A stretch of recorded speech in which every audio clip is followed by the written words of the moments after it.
के बारे बुझ अंकुश बाड़ा घर में पेपर भा लागो तो रजनी मोबाइल बा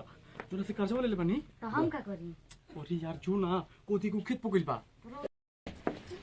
जी चाचा जी कहां बा अंकुश बा वहां के तो खेत में गइल बनी। पैसा ले लेके खेत बाजार घूमत रहतड़न। पैसा हां पैसा कहतनी कर्जा लेके गरू भैंस खरीद ले बड़न हमरा से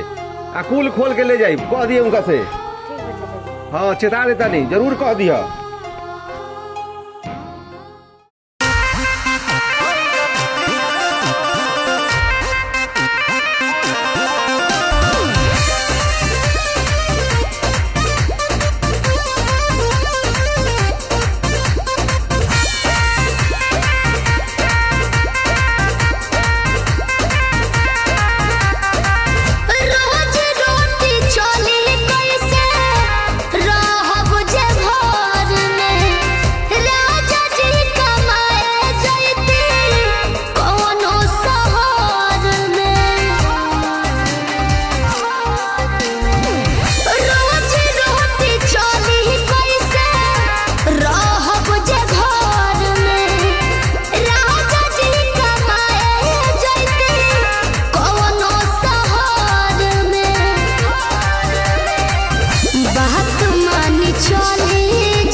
हमके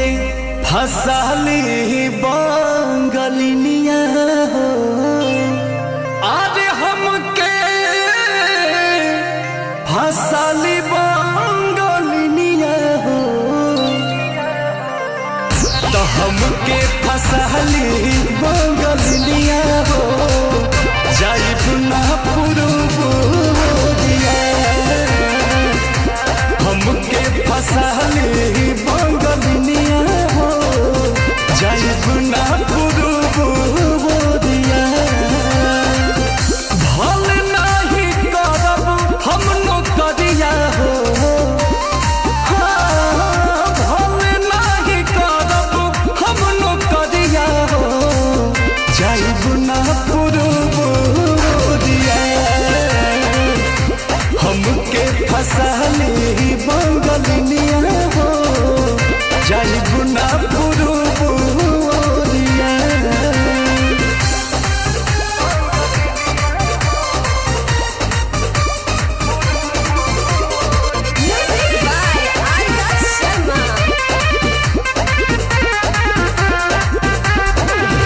केहू के दिहला करौआ पियब नहीं पनिया बहन नहीं पावे केहू मोर सवतिया।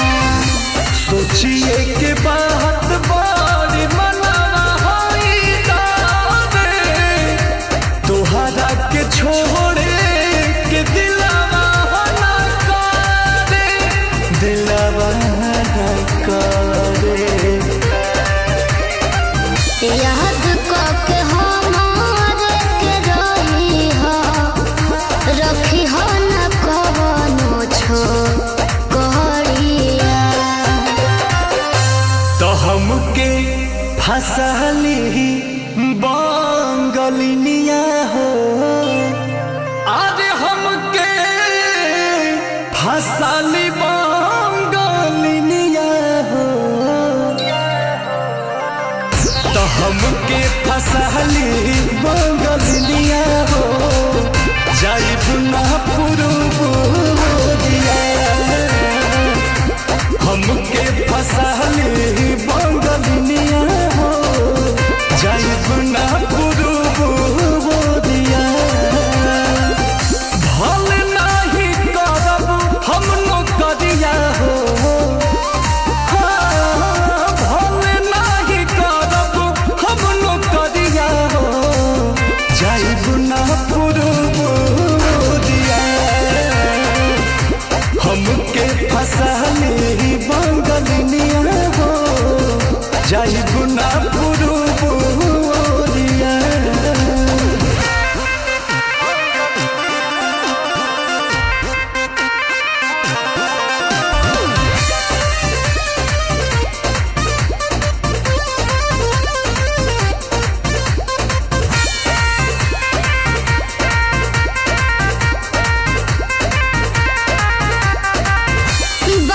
मजबूरी पिया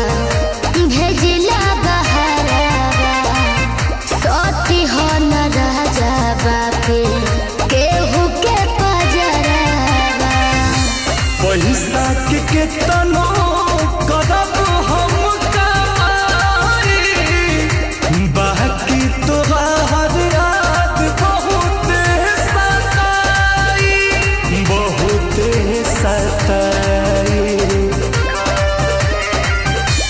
अंकुश राजा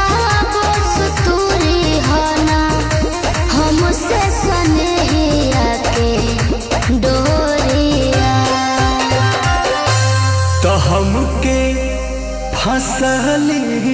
बंगलिनिया हो अरे हमके फसली बंगलिनिया हो हमके फसली बंगलिनिया हो जाई गुना पुरुबुरिया